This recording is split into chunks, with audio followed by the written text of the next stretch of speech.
नमस्कार दोस्तों, मैं विवेक एक बार फिर से अपने YouTube channel stock trading technique पर आपका हार्दिक स्वागत करता हूं। दोस्तों चलिए निफ्टी, बैंक निफ्टी और उसके कंपोनेंट्स के बारे में फिर से एक बार आपके साथ मैं अपना ओपिनियन शेयर करूं, जिसकी पॉसिबिलिटी 5 अक्टूबर की बनती है।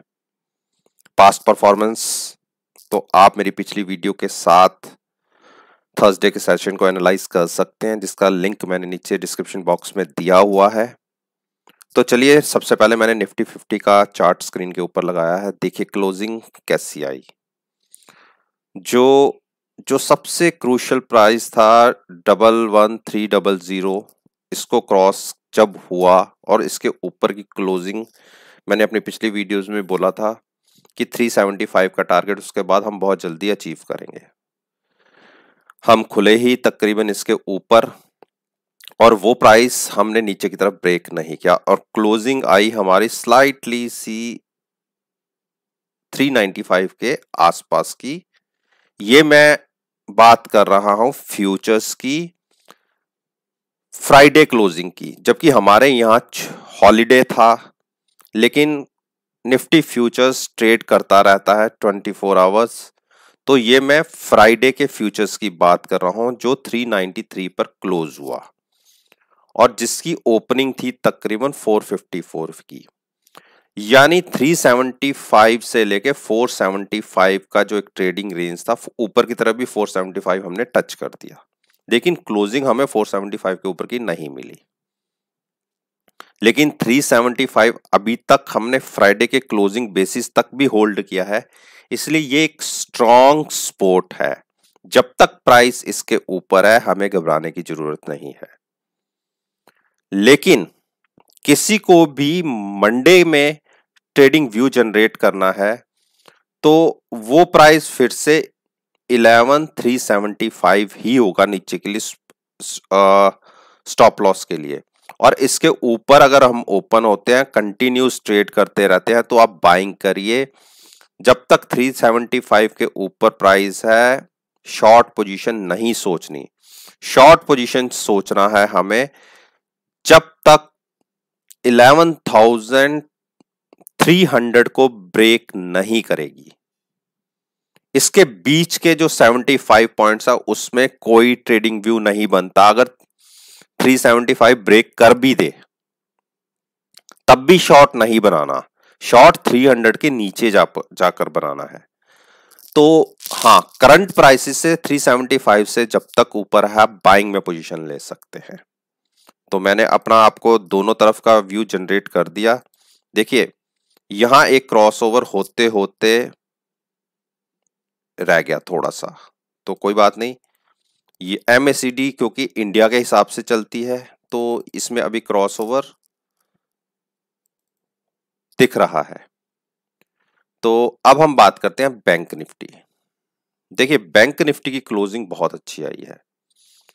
यानी आप ये मान के चलिए कि जब तक 21,000 या 22,000 के ऊपर प्राइस है तब तक एक अच्छी स्ट्रेंथ है इसके अंदर। लेकिन किसी भी कारणवश अगर प्राइस फिर से 22,000 को ब्रेक कर गया तो हम फिर से वीक हो जाएंगे।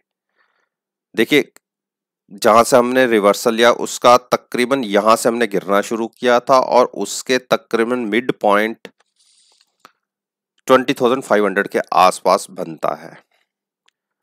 हो सकता है कि मंडे के सेशन में छोटा सा डिप देखने को मिले, लेकिन क्लोजिंग हायर साइड पर ही दिखेगी। एक जो सुप्रीम कोर्ट का ऑर्डर आना है बैंकिंग सेक्टर को लेके, उसकी वजह से कुछ भी उल्टा सीधा हो सकता है। लेकिन अगर थर्सडे के चार्ट्स को आप देखेंगे तो इसमें एक अच्छी स्ट्रेंथ दिखती है। कम से कम 23,000 तक जाने की स्ट्रेंथ तो दिखती है।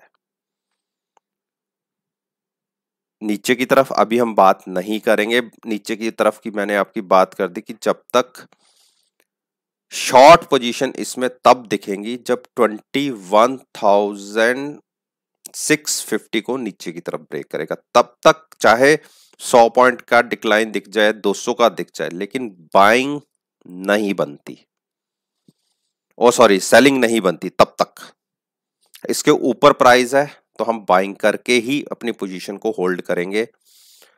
स्टॉप लॉस लेंगे 22,000 का स्टॉप लॉस लेके, current flat to positive open होते हैं तो भी हम बाइंग करेंगे। 300 पॉइंट नीचे का स्टॉप लॉस लिया, क्योंकि बैंक निफ्टी के लिए 300 पॉइंट कुछ ज्यादा नहीं होते। तो जब तक 22,000 के ऊपर है हम बाइंग करके चलेंगे, शॉर्ट नहीं सोचेंगे।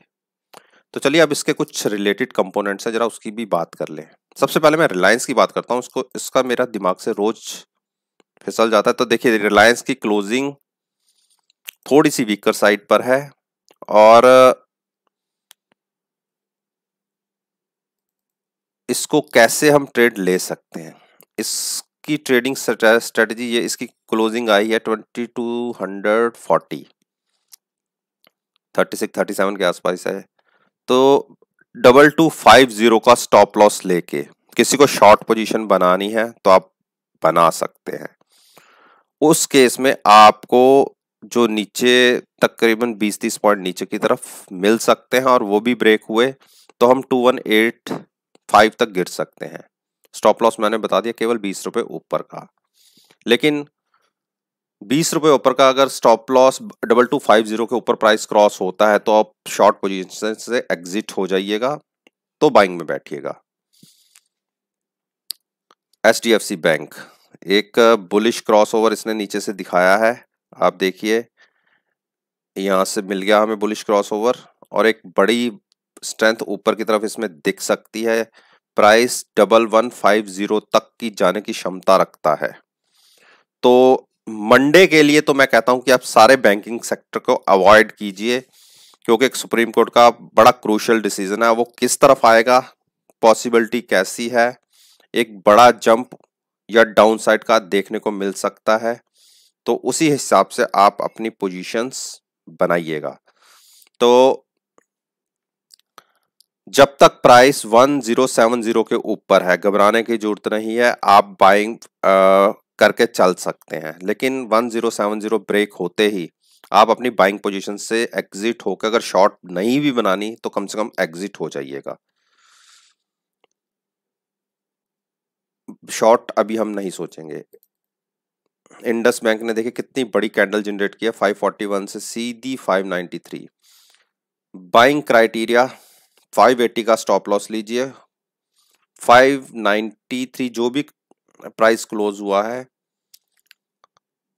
वहां पे आप बाइंग करके चल सकते हैं।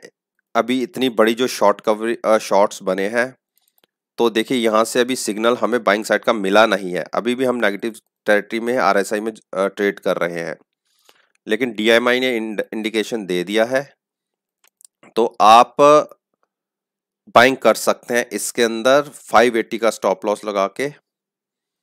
टारगेट ऊपर 660 के भी दिखेंगे, पहले छोटे टारगेट की बात करते हैं 660 के, तकरीबन 80 पॉइंट ऊपर के। तो शॉर्ट अभी हम नहीं सोचेंगे। HDFC में मैंने जैसे आपसे बताया था कि जब ये डोजी क्रिएट हुआ था ऊपर की साइड का, कि बड़ी स्ट्रेंथ ऊपर की तरफ दिख सकती है, और देखिए सारी मूविंग एवरेजेस ब्रेक करके प्राइस तकरीबन 1800 को टच कर गया। मैंने देखिए जब से प्राइस नीचे चल रहा था 9 दिन की मूविंग एवरेज पे, मैंने कभी आपसे ये नहीं कहा था कि आप बाइंग करिए, ये जरूर कहा था कि जब तक इसको क्रॉस नहीं होगा हम बाइंग नहीं करेंगे। आप देखिए इस कैंडल, जब ये कैंडल जनरेट हुई तब हमें सिग्नल मिला कि हम बाइंग करके चल सकते हैं। मैं इसको नीचे भी आपको दिखा देता हूं, देखिए यहाँ पे MACD ने देखिए क्रॉसओवर जब ये दिखाया तकरीबन 2 दिन पहले, तो यही कैंडल बनती है जहां से हमें सिग्नल मिल गया था, तो कि अब आप बाइंग कर सकते हैं। किसी को बाइंग में बैठे रहना है तो आप 770 का स्टॉप लॉस लेके करंट प्राइस पर भी बाइंग कर सकते हैं।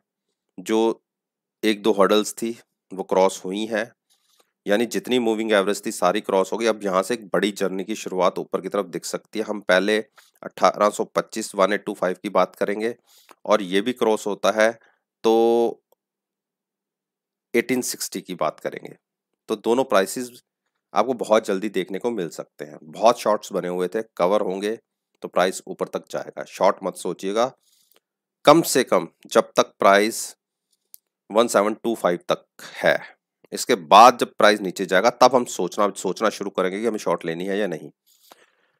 कोटक महिंद्रा बैंक, कोटक महिंद्रा बैंक ने क्लोजिंग बहुत अच्छी दी है, बहुत अच्छे प्राइस पे क्लोज हुआ है।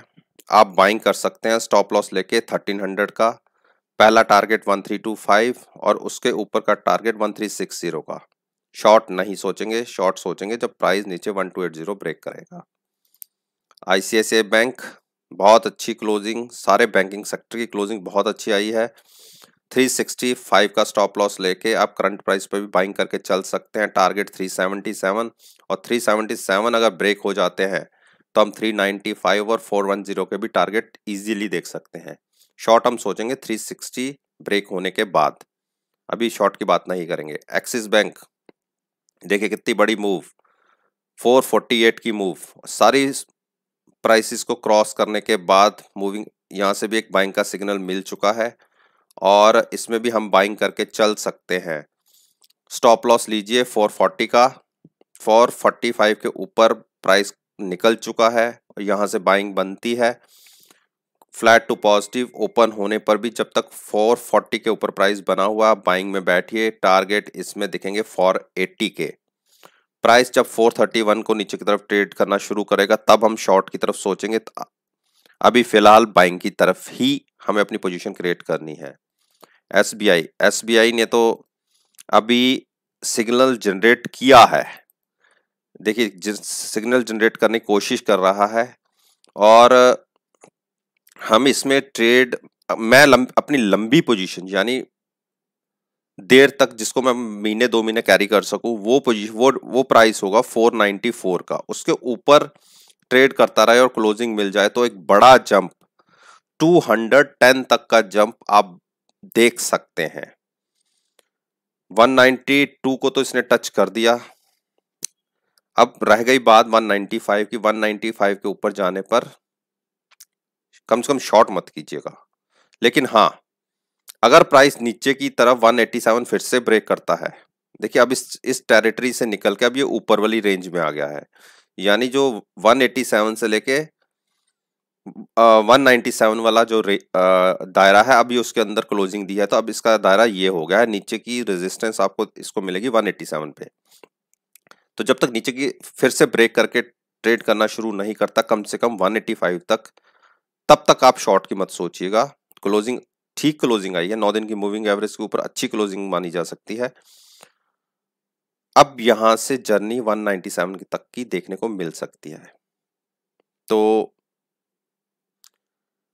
दोस्तों ये वो 10 स्टॉक्स थे जिसके ऊपर मैंने अपना ओपिनियन आपके साथ शेयर किया, और मंडे को जो ट्रेडिंग सेशन होगा आप मेरी इस वीडियो को इन पर्टिकुलर स्टॉक्स में इनके प्राइसेस की मूवमेंट के साथ एनालाइज कर सकते हैं। और यकीन मानिएगा आप मेरी पास्ट परफॉर्मेंस देख लीजिए, रिजल्ट्स बहुत अच्छे मिलेंगे। वीडियो पसंद आई हो तो लाइक कीजिए, शेयर कीजिए और मेरे यूट्यूब चैनल को सब्सक्राइब कीजिए और साथ में बेल आइकन का बटन प्रेस करना मत भूलिएगा।